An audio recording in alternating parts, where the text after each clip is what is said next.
Les invito a abrir la palabra del Señor en el Salmo 124, donde vamos a estar tomando lectura de las Sagradas Escrituras. Salmo 124, texto 1 en adelante.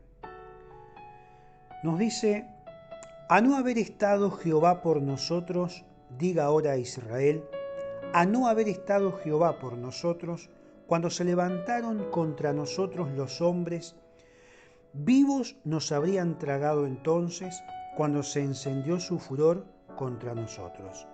Entonces nos habría inundado las aguas, sobre nuestras almas hubiera pasado el torrente, hubieran entonces pasado sobre nuestras almas las aguas impetuosas.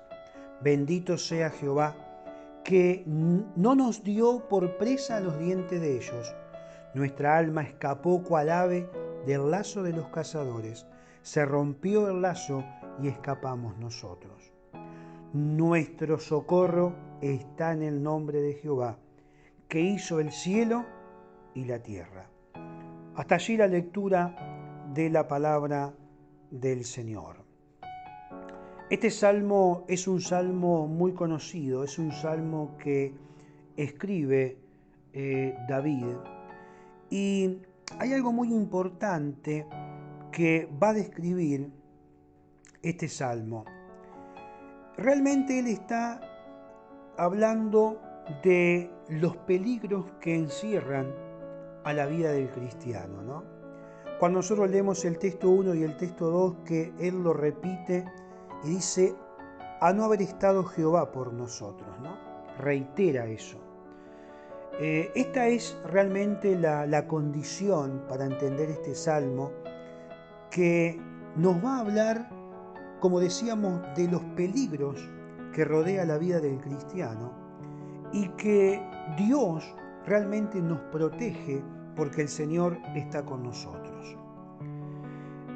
Y si nosotros vamos, por ejemplo, al Salmo 123, en el versículo 3, allí dice: ten misericordia de nosotros, oh Señor, ten misericordia de nosotros. Y es un gran pedido de misericordia. Y el Salmo 24 un poco responde a ese pedido, ¿no?, de misericordia. Bueno, el Señor está realmente con nosotros. Si no estuviera con nosotros, si no manifestara su misericordia, la realidad que tenemos alrededor es una realidad, podemos decir, bastante peligrosa y tremenda, podemos definirlo.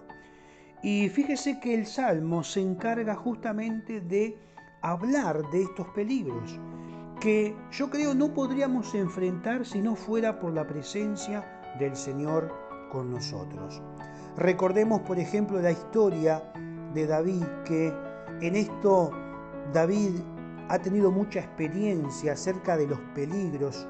Es el hombre por excelencia que encontramos en la antigüedad que ha tenido toda clase de experiencia, y todas ellas cual más peligrosa, y lo ha tenido desde su temprana edad, desde muy jovencito. Él tuvo desde muy joven que enfrentarse con los leones, con osos, y después tuvo que enfrentar en la vida a Goliat. Y la pelea contra Goliat duró hasta el final de su vida.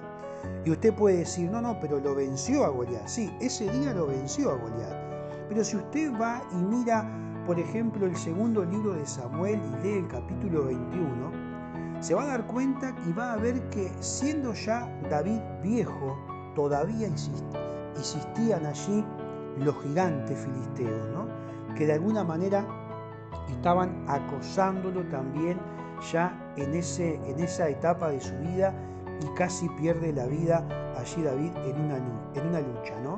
Lo que quiere decir que los gigantes, el peligro, estuvo, podemos decir, siempre presente en la vida de David, de diferentes formas, pero estuvo siempre presente. Primero fue con Goliat, después los peligros estuvieron presentes con Saúl, después estuvieron presentes los peligros con Absalón, y fueron los gigantes nuevamente que sí casi lo terminan de destruir al final en una lucha, si no lo ayudan allí a David.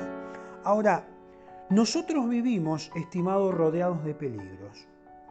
¿Por qué? Porque estamos en una sociedad que es realmente enemiga abierta de Dios, que busca destruir todos los valores cristianos. Y esto es una realidad que tenemos que tener presente. Quiere decir que estamos en una zona de conflicto. Y no solamente el conflicto viene a causa de la sociedad, por supuesto, pero el conflicto también lo tenemos dentro de nosotros. Tenemos que luchar permanentemente con nuestra carne, que tiende siempre hacia el mal.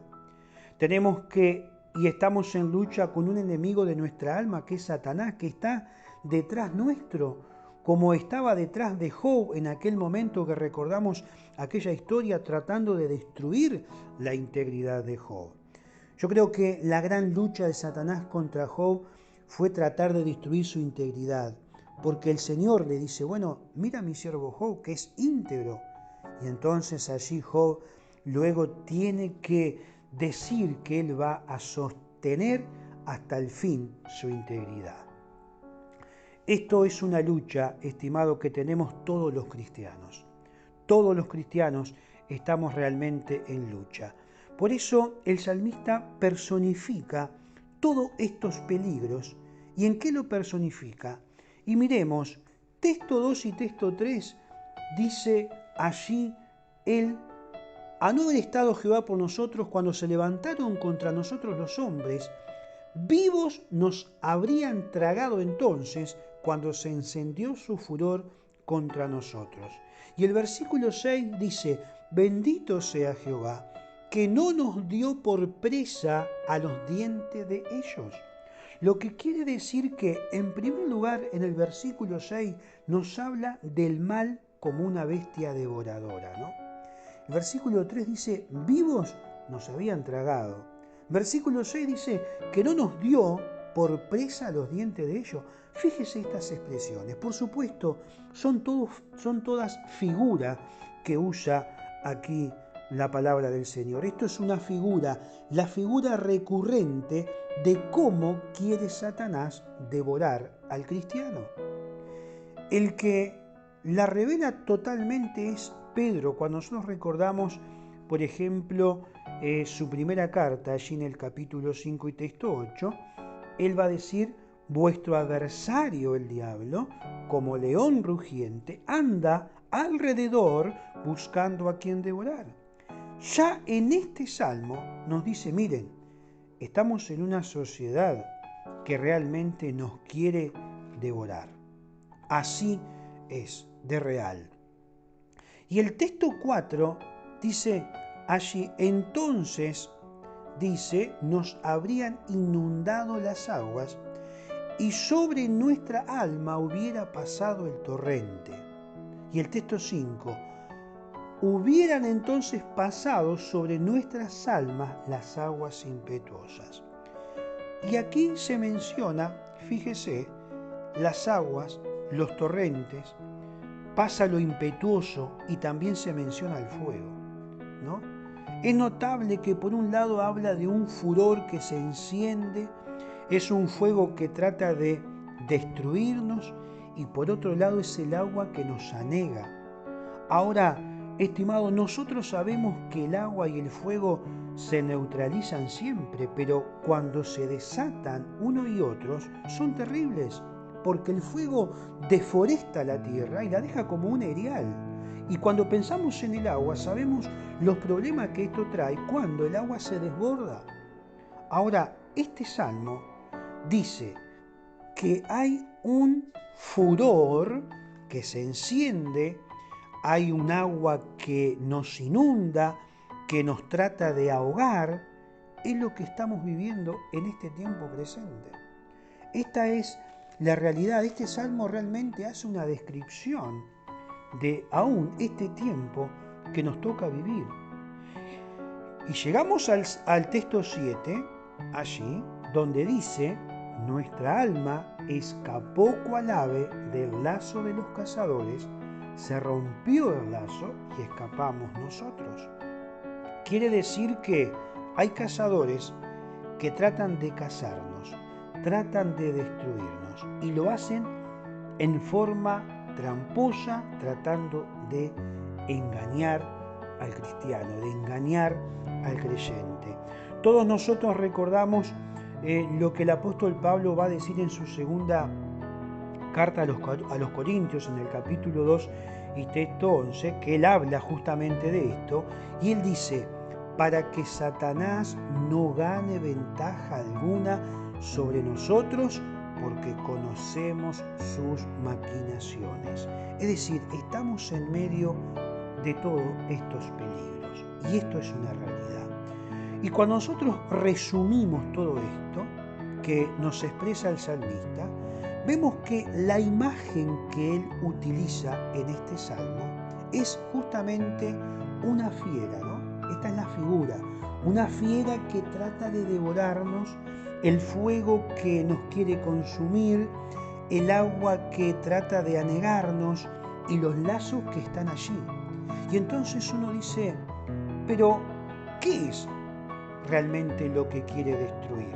¿No? Porque podemos ver los peligros que están alrededor, que nos acechan, como vemos en esta expresión del salmista, pero ¿qué es lo que realmente quieren destruir? Y el versículo 4 y el versículo 5 lo va a señalar. Dice: entonces nos habría inundado las aguas sobre nuestra alma. Fíjese, alma. Y el texto 5 dice: hubieran entonces pasado sobre nuestra alma. Siempre se habla del alma. Lo que se intenta destruir entonces, ¿qué es? Es la vida espiritual del creyente. Es eso que hemos recibido de Dios. Es la vida espiritual del Hijo de Dios, del creyente, que tiene que estar atento y tiene que tomar lectura de la sociedad en la cual vive, en la cual está, en la cual se mueve, y tener el discernimiento espiritual para entender que estamos en una lucha y que hay un enemigo de nuestra alma que quiere destruirnos. La descripción, esta es una descripción terrible de los peligros que hay, pero no nos tenemos que olvidar que empieza por un condicional, ¿no? Allí, los dos primeros versículos, miren lo que dice: a no haber estado Jehová por nosotros, diga ahora Israel, a no haber estado Jehová por nosotros cuando se levantaron contra nosotros los hombres. Vuela la imaginación aquí, ¿no? Y entonces podemos decir, ¿qué hubiera pasado si yo no tuviera al Señor en mi vida frente a todos estos peligros? ¿Qué sería de mi vida sin la presencia hoy del Señor acompañándome y fortaleciéndome en todas las circunstancias de mi vida? Es decir, esto es todo un ejercicio, estimado, de imaginación. Imaginemos los peligros por un lado, los enemigos por otro, las trampas. Y yo no lo podría vencer en mis propias fuerzas. Ninguno de nosotros podríamos vencer todas estas cosas en nuestra propia fuerza. No podríamos, a menos que el Señor esté con nosotros. Y esa es la misericordia del Señor. Y es allí donde nosotros, como hijos de Dios, tenemos que pararnos, como aquellos que hemos abrazado la fe. Tenemos que pararnos en ese lugar. ¿Por qué? Porque el Señor está con nosotros. Dios está con nosotros. Y esa es la misericordia del Señor. De ese Dios que no se duerme, que está siempre despierto, ese Dios que está siempre con nosotros. No es el Dios, ese Dios que tenían los Baales, por ejemplo, en la antigüedad, ¿no? En aquella disputa que tuvo Elías con ellos, ¿no? Que lo desafió y por allá le dice, bueno, griten más alto porque Dios quizás está meditando o tiene algún trabajo o quizás va de camino o tal vez duerme y hay que despertarle, irónicamente le decía Elías a ellos, ¿no? Bueno, no ocurre esto, no hay que despertarlo a nuestro Dios. Ni está distraído nuestro Dios, ni hay que gritarle, ni hay que hacer todas estas cosas que hacían los Baales en la antigüedad, que muchas veces vemos que se hace a nuestro alrededor. Estimado, Dios está por nosotros. Si no estuviera todas estas cosas realmente que ocurren en este tiempo presente, destruirían nuestra vida espiritual, destruirían nuestra propia vida, porque son peligros tremendos los que hay en la sociedad en estos tiempos. Y por eso el Salmo va a concluir en el último versículo con algo que realmente es maravilloso. Él dice: nuestro socorro está en el nombre de Jehová, que hizo los cielos y la tierra. Es decir, nuestro socorro está en el Señor, que ha creado todo el universo, que creó todas las cosas. Nuestro socorro está en el Dios Todopoderoso, que es el que protege realmente nuestra vida. Por eso, estimado, en las manos de Dios estamos siempre seguros. En las manos de Dios estamos siempre seguros. Y el Señor dice: nadie los arrebatará de mi mano. Es un salmo que termina con una, podemos decir, grandísima promesa de que Dios y la misericordia de Dios va a estar siempre con nosotros. Por lo tanto, este es un tiempo para acercarnos a Dios, para colocarnos debajo de la cobertura de la protección de Dios, independientemente de los peligros que hoy nos toca vivir, que son reales, pero que también es real nuestro Dios y su promesa, que estará con nosotros todos los días hasta el fin de los tiempos. Pero, estimado, que nosotros también podamos estar todos los días con Él, porque Dios es el Dios que está cada día con nosotros.